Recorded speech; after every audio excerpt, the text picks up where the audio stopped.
Principe de négociation qui m'est cher, le mandat permet le jeu des concessions et des contreparties. Je ne sais pas si vous avez peur d'aller négocier, si vous avez peur dans vos négociations de ne pas avoir pensé à tout, si vous avez peur de vous retrouver face à une partie adverse qui va vous mettre sur la table un sujet que vous n'aviez pas anticipé.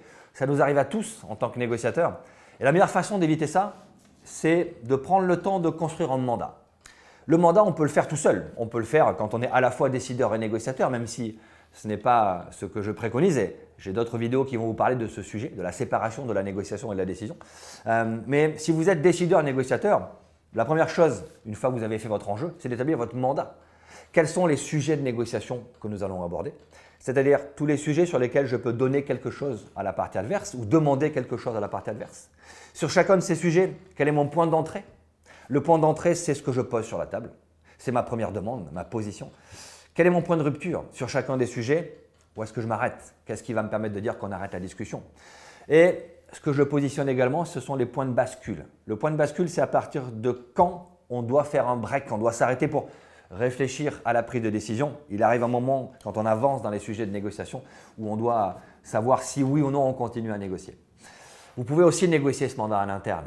Et je sais que ces négociations sont souvent les plus difficiles parce qu'il faut faire accepter à notre décideur que l'enjeu qu'on lui propose est le bon dans cette négociation. Et une fois que l'enjeu a été clarifié, il faut lui demander de nous donner un terrain de jeu.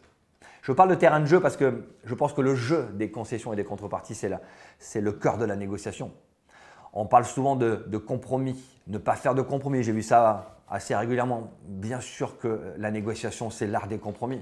Compromis, ça ne veut pas dire se compromettre. Compromis, ça veut dire promettre ensemble de trouver une solution, promettre ensemble d'aller dans un accord qui va nous satisfaire.